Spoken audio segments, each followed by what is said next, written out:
আজকে আমরা ক্লাস 8 এর একদম উত্তর আমেরিকা তো অলরেডি হয়ে গেছে আগে। এবার আমরা যেটা আসছি সেটা হচ্ছে সাউথ আমেরিকা, মানে আমরা কি বলি দক্ষিণ আমেরিকা, তাই তো? এই দক্ষিণ আমেরিকার সম্পর্কে প্রাকৃতিক ভূগোলের বিভিন্ন জায়গা আমরা একটু দেখব এবং সেই বিষয়গুলো সম্পর্কে একটু জানার চেষ্টা করব। আমি তোমাদের জন্য একটা পাওয়ার পয়েন্ট প্রেজেন্টেশন করেছি। এই লাস্ট বেঞ্চের ছেলেরা একটু চুপ করবে।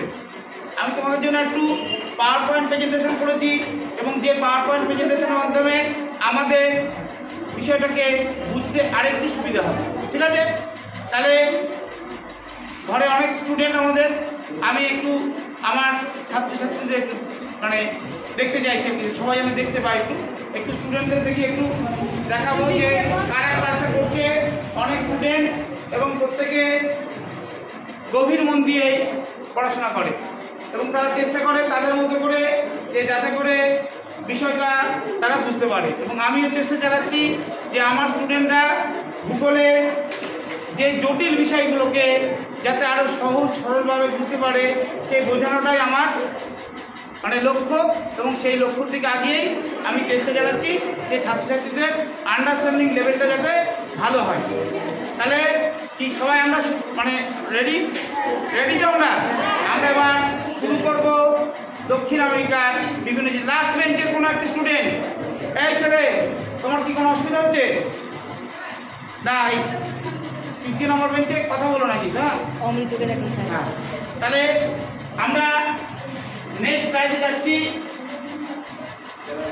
এখানে আমরা একটা গ্লান্স কি দেখছি যে আমাদের সাউথ আমেরিকার একটা ম্যাপ, তাই তো? কি দেখছি আমরা? সাউথ আমেরিকার একটা ম্যাপ। তোমরা দক্ষিণ আমেরিকার মোট কতগুলো দেশ আছে তোমরা জানো? দেশের সংখ্যা কটা বলো? একদম 13টা দেশ আমরা জানি যে দক্ষিণ আমেরিকার মোট 13টা দেশ রয়েছে। আমি একটু নামগুলো বোর্ড থেকে দেখে দেখে তোমাদেরকে বলবো, তোমরা একটু শুনবে।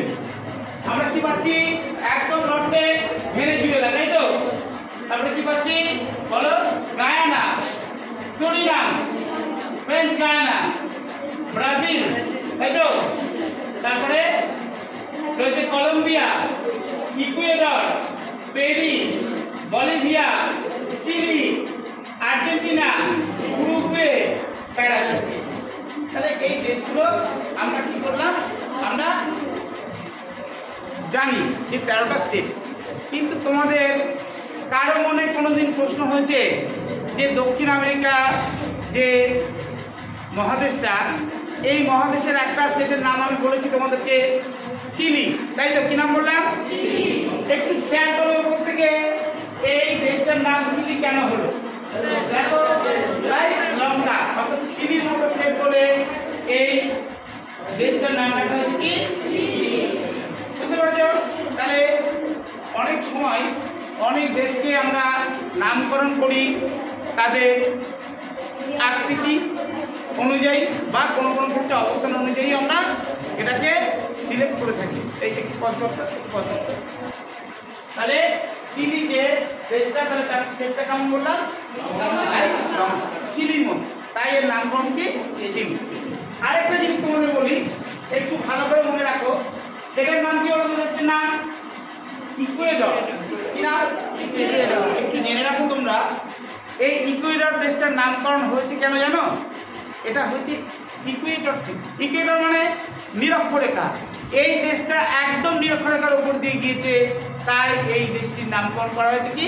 ইকুয়েডর। মনে থাকবে, দুটো দেশের নামকরণ তোমাদের বললাম। নাম্বার 1 কি বললাম? চিলি। নাম্বার 2 কি বললাম? মনে থাকবে। নেক্সট স্লাইডে যাচ্ছি আমরা। এটা হচ্ছে সাউথ আমেরিকার ম্যাপ। স্যাটেলাইট থেকে তোলা একটা মহাদেশকে কেমন লাগে তার চিত্র হচ্ছে এটা। This is satellite view of South America. স্যাটেলাইটে তোলা মানচিত্র। বুঝতে পারছো?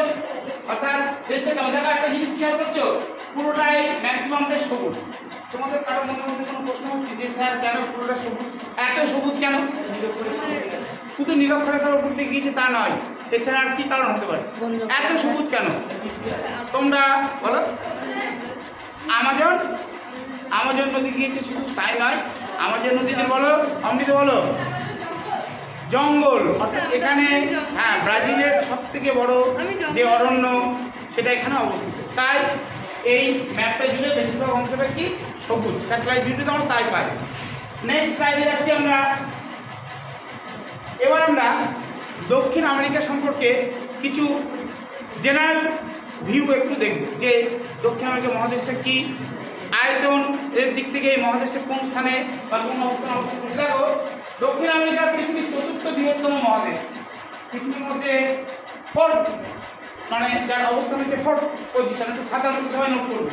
কথা বললাম, এই মহাদেশটার অবস্থান পৃথিবীর মধ্যে চতুর্থ বৃহত্তম, নাম্বার 1। নাম্বার 2, মহাদেশের আয়তন হচ্ছে দেয়া আছে দেখো ওখানে সুন্দর করে 1 বর্গ কিলোমিটার, যা পৃথিবীর মোট স্থলভাগের 12 ভাগকে নির্দেশ করে। অর্থাৎ পৃথিবীতে মোট যে স্থলভাগ আছে আমরা কি জানি, কত ভাগ জল আর কত ভাগ স্থল? যে 1 ভাগ স্থলভাগ, সেই 1 ভাগের ক্যালকুলেশন যদি আমরা করি, তার রেসপেক্টে স্থলভাগের আয়তন এটা। আয়তনের দিক থেকে এটা এশিয়া, আফ্রিকা এবং উত্তর আমেরিকার পরে এর স্থান। অর্থাৎ কেন বলেছি চতুর্থ বৃহত্তম? একদম প্রথমে কে আয়তনের দিক থেকে? এশিয়া, তারপরে উত্তর আমেরিকা, যেটা আমরা পড়াচ্ছি সেটা 4 নাম্বার। কথা বলছি ফোর্থ পজিশন। বলছে বিষুবরেখা এবং মকরটাঙ্ক রেখা 2 পাশ জুড়ে এর বিস্তৃতি। মহাদেশটির উত্তরে পানামা স্থলযোজকের মাধ্যমে মধ্য এবং উত্তর আমেরিকার সঙ্গে যুক্ত। তোমরা আমি নেক্সট ম্যাপে দেখাবো যে এই মহাদেশটা উত্তর আমেরিকার সঙ্গে কানেক্টেড। কার সঙ্গে? পানামা যোজক। কি বলছি? যোজকের নাম কি? পানামা যোজক। তাহলে এই মহাদেশটা কি উত্তর আমেরিকার সঙ্গে পানামা যোজকের সঙ্গে যুক্ত। উত্তরে ক্যারিবিয়ান সাগর থেকে দক্ষিণে হর্ন অঞ্চল পর্যন্ত মহাদেশটির দৈর্ঘ্য হচ্ছে ৭,৪০০ কিলোমিটার। আর পূর্ব পশ্চিমে এই মহাদেশের সর্বোচ্চ দৈর্ঘ্য আটলান্টিক মহাসাগরের উপকূলে অবস্থিত ব্রাজিলের পুন্তা দু সেইসাস থেকে প্রশান্ত মহাসাগরীয় উপকূলে অবস্থানে পেরু পুন্তা কার্ডিয়াস পর্যন্ত ৫,১৬০ কিলোমিটারের বিস্তৃত। তাহলে আমরা জেনারেল ভিউতে কি পাচ্ছি, যে মহাদেশটা আয়তনের দিক থেকে কত নম্বর পজিশন? 4। প্রথমকে প্রথমে হলো এশিয়া, দ্বিতীয়কে আফ্রিকা, তৃতীয়কে উত্তর আমেরিকা, ফোর্থ পজিশনে কে করছে অবস্থান? দক্ষিণ আমেরিকা। এই মহাদেশটির মধ্যে দিয়ে দুটো গুরুত্বপূর্ণ রেখা গিয়েছে, নাম্বার 1 নিরক্ষরেখা আর নাম্বার 2 বিষুবরেখা।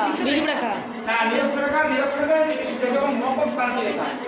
অর্থাৎ ৩৭ ডিগ্রি দক্ষিণ অক্ষরেখাটাও এই মহাদেশের উপর দিয়ে গিয়েছে।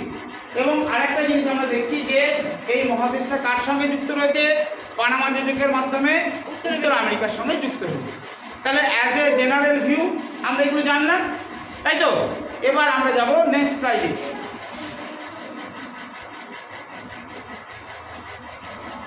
এই মহাদেশে বেশ কিছু পর্বত এবং উচ্চভূমি আছে।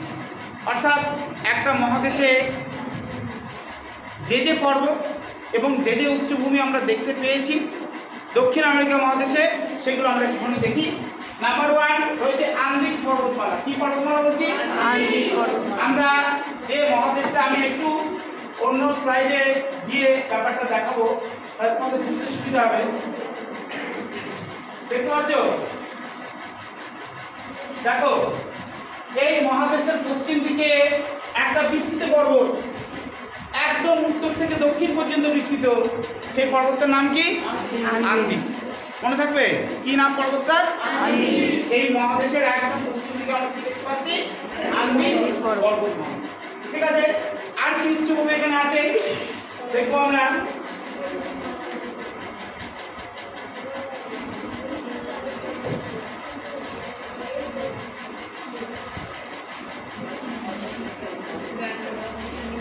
তাহলে কি পেলাম? দক্ষিণ আমেরিকা প্রধান প্রাকৃতিক বৈশিষ্ট্য। আর কি পেয়েছি আমরা? তোমরা গায়ানা বলে একটা দেশের নাম শুনেছ। সেই গায়ানা হচ্ছে একটা উচ্চভূমি অঞ্চল, অর্থাৎ একটা হাইল্যান্ড রিজিয়ান। তাই গায়ানাতে আমরা উচ্চভূমি পেয়েছি, যেটা ভেনেজুয়েলা, গায়ানা, সুরিনাম এবং ফ্রেঞ্চ গায়ানা কিছু অংশে এই উচ্চভূমি অবস্থিত।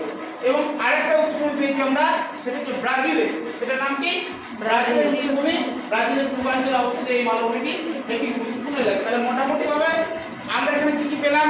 আন্দিজ পর্বত পেলাম নাম্বার 1, নাম্বার 2 কি পেলাম? গায়ানা উচ্চভূমি, আর নাম্বার 3 কি পেলাম? ব্রাজিল উচ্চভূমি। বুঝতে পেরেছো? তাহলে কোন কোন এই জায়গায় আমরা উচ্চভূমিগুলো দেখতে পাচ্ছি? 1 নাম্বার আন্দিজ। আন্দিজটা কোথায় অবস্থিত?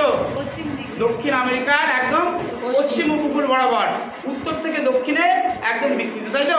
আমরা তাই দেখলাম। আর কি পেয়েছি? গায়ানা উচ্চভূমি এবং ব্রাজিল উচ্চভূমি।